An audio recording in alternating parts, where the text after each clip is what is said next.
If there is one thing that holds us back more than anything else and keeps us from ever getting ahead, it is the idea that you cannot do something.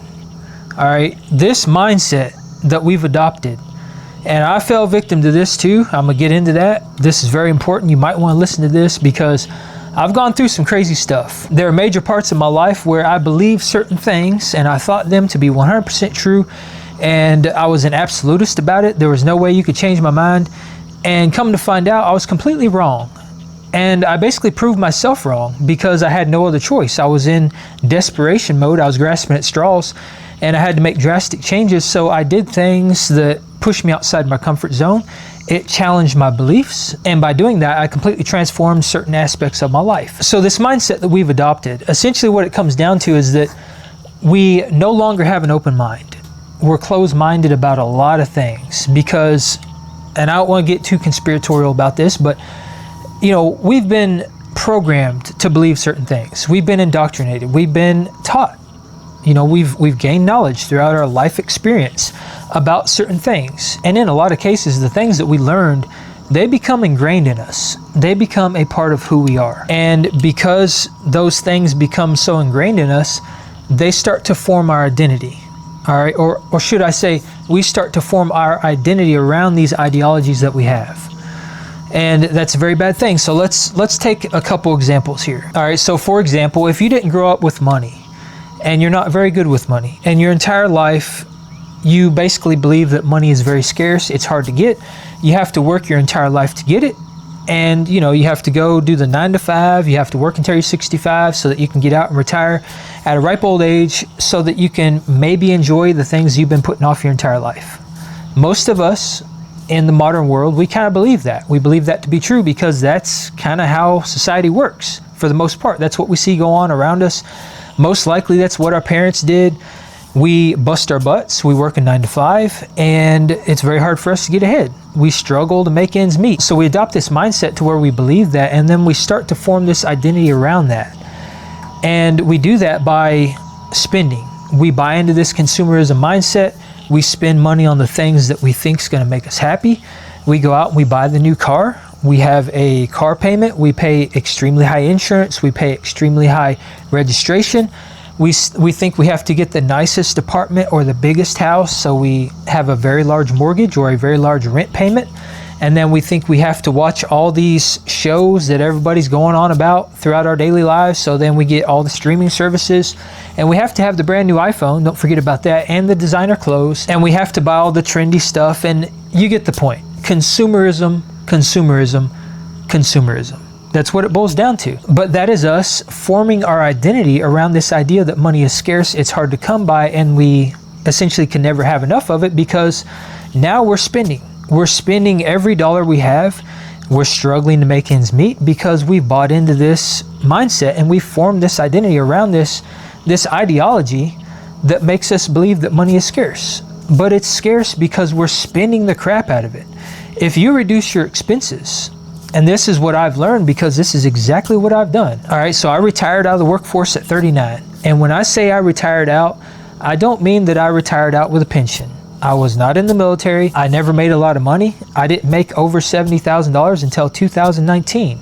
And I got out in 2024. All right, so I didn't make a lot of money. As a matter of fact, when I started working, I was making $20 an hour. I gradually climbed my way up. But the one thing I did do, and this is my own ideology that I kind of formed because I believe money was scarce, I held on to every single cent. If I was walking through Walmart parking lot and I saw a penny laying on the ground, I would stop and pick it up because that's one more penny. I'm a penny richer, and I still do that. But I saved my butt off. Even though I didn't make a lot of money, I paid this house off behind me that you can kind of see over here in the corner.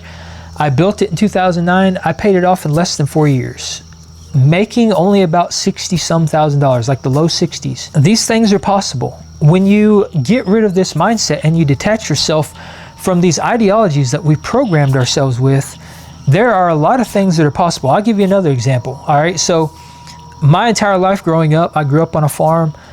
I'm very fortunate for that because it afforded me a lot of life experience. I mean, if you don't know the value of hard work, live on a farm for a while and you'll learn it very quickly. You learn discipline. You learn, like I said, hard work. You learn basic fundamental life skills that are kind of not taught these days. And I'm very grateful for that. But another thing that I got from living on the farm was that we grew and produced our own food for the most part. So I never had access to junk food or anything like that. But, you know, my parents, just like most parents, they were huge proponents for a balanced meal. You know, so you're talking fruits, vegetables, some meat in there, usually lean meat, low fat, you know, buy margarine, don't buy actual butter, and all the healthy stuff. You got to have your greens. And, you know, they force fed me Brussels sprouts and all this stuff. And that's what I believe. Growing up, I believed you had to have fruits and vegetables to survive. And without them, you would essentially waste away and you would get very sick and you would probably perish, because that's where all your vitamins and minerals are. However, I got sick in 2017. I was in South Korea. I went across the street to my favorite gym. My heart entered supraventricular tachycardia. It went into this crazy abnormal heart rhythm. I almost passed out. And for the next year, my health spiraled out of control. All right. At the time, I was a big dude. I was like bodybuilding and powerlifting. I made a lot of progress in the gym. I was 85 pounds heavier, mostly muscle, than where I started over the course of about 12 years or so. And within the course of 6 months after getting sick, I lost all 85 pounds. All right. And I was in now the doctor's offices. I saw specialist after specialist. My life was a living hell. It actually was. It was absolutely horrible. I felt like I was having a heart attack 24/7. I was chronically wasting away. I couldn't absorb any food. And I thought I was going to die. I was basically on the brink of death. And if my heart condition continued, I would have died. And actually that experience is kind of what has shaped me into the person I am and has caused me to go after the things in life that I want, because life is short and we don't have do-overs. And before you know it, it's gone, it's done. And if you don't do the things in life that you wanted to do and you put it off, you may not ever get the chance to do it. But outside of that, getting back to food and nutrition. All right, so I eventually gave up on the doctors. I gave up on going to see specialists. I was going to cardiologists. I was going to gut doctors. I was going to a lot of places. I was bleeding cash too. That was another big problem. But I gave up on it. I was like, you know what? I'm going to let nature run its course. I'm either going to die or I'm going to fix myself, because they were making me worse. I was forking out a lot of money, which I did not want to do, because I'd worked my entire life or my entire career to save as much money as I possibly could. And I was just throwing it away. So I was like, I'm not going anymore. So I took matters into my own hands and I tried diet after diet. I made a lot of different diets: vegan, fruitarian. I tried low FODMAP, paleo, low carb, you know, all these things, keto. I even tried fasting for like days straight. And I saw some relief from some of those diets, but I actually fixed myself. I fixed myself with an all meat carnivore diet. The one diet that challenged every belief I had about diet and nutrition is what actually ended up healing me. And not only did it heal me, it made me the most optimal version of myself that I could ever possibly be. At 40 years old, I'm in the best health, the best shape of my life. I feel absolutely fantastic. I have never been in this good of health. I used to get sick all the time. I never get sick anymore.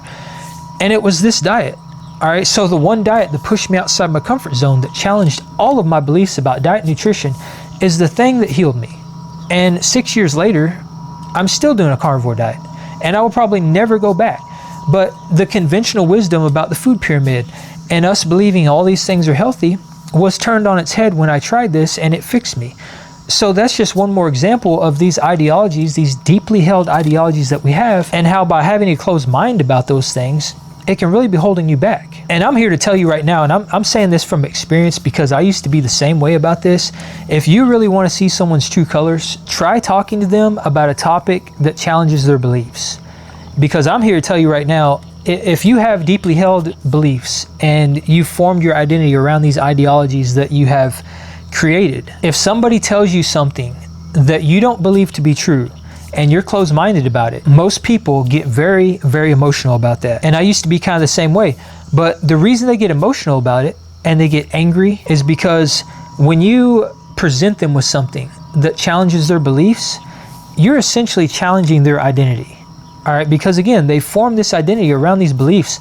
So if they were to believe something different, that means they can no longer be the person they are. And this is especially true for people who play victim. When you get this victimhood mentality and you think, woe is me and everything, is against me and it's not my fault, it's everything or everyone else's fault, a lot of people form an identity around that. So if somebody proves them wrong and they prove that yes, it actually is your fault and you need to be responsible and accountable for your own actions, then they can't be a victim anymore. And that's a big problem for a lot of people, because then you have to uproot all of those beliefs that you've probably held your entire life, and you have to change that. You have to change who you are. You can no longer be a victim anymore, so you can't say, it's not my fault. Now you're responsible. Now you have to take accountability for your own actions and your own life. And in a lot of cases, when your identity is challenged in that way, it means changing pretty much everything about yourself. You have to change your views about the world. And that takes digging deep within your core and actually being willing to do that. And most people simply are not willing to do that. And the same thing could be said for money and escaping the 9-to-5 rat race. Because a lot of times when I tell people what I've done, I retired at 39 and I don't have to work anymore.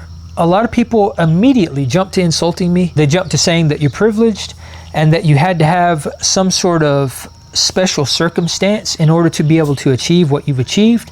And there's no way that the average American can do it. But I'm here to tell you right now, I'm an average American. I made a less than average salary for most of my career. I'm no one special. I never invested. I was never handed a cent. I started with lint in my pockets just like everybody else. But I did things a little differently. And sometimes that's all it takes. Sometimes it takes just getting off the beaten path and doing things that are a little unconventional. And in the case of money and escaping the rat race, literally, it was as simple for me as just not buying so much crap, not requiring so much money. I never went out and bought new stuff. I never bought a new car. Yes, I built my own house and stuff, but I went about that in a very strategic way also. I made sure to pinch pennies and save money, but that didn't stop me from living my life. I just did things differently. There were no special circumstances involved. It's not rocket science. It's actually very, very basic fundamental stuff, but I think for the most part, we've lost touch with that very basic fundamental stuff because we believe money is scarce and we believe it's super hard to do the things that I and other people have done to escape the rat race at a younger age instead of working your entire life away. We believe it's difficult. We believe it's impossible because we see all these people around us doing what people do. They work until they're 65 and they get out, and we believe that's just the way it has to be. But that is not the way it has to be, and I am literally living proof of that. And I'm not the only one. I'm not special. There's a lot of people out there just like me that have done exactly what I've done, and in a lot of cases much better, because I never even invested. And for the people that have invested, they're going to be much better off than I am. But if you cling to this ideology and you convince yourself that it's not possible for the average American and you have to do what everybody else is doing, then that's what you're going to do. You're going to stay stuck in the rat race. You're going to work until you're 65 or beyond. You're going to continue to struggle to make ends meet. You're never going to get ahead in the way that you want to get ahead. And the saddest thing of all is that if you have dreams and you have ambition, there are things in life that you want to go after, there's a pretty good chance you're never going to get the chance to do that. And as somebody who got very sick and was on the brink of death, I can tell you that when I went through that and I was looking back at my life, I started to have a lot of regrets because I realized that there were a lot of things that I had put off for most of my life that there's a pretty good chance I wasn't going to get the chance to do. So in short, if you believe something is unachievable, then it's absolutely unachievable. Think about the 4-minute mile. You know, there was a time where nobody thought it was possible to run a mile in 4 minutes. And now there are people doing it in less than 4 minutes. But it's because somebody believed that it was possible. It's because somebody kept trying.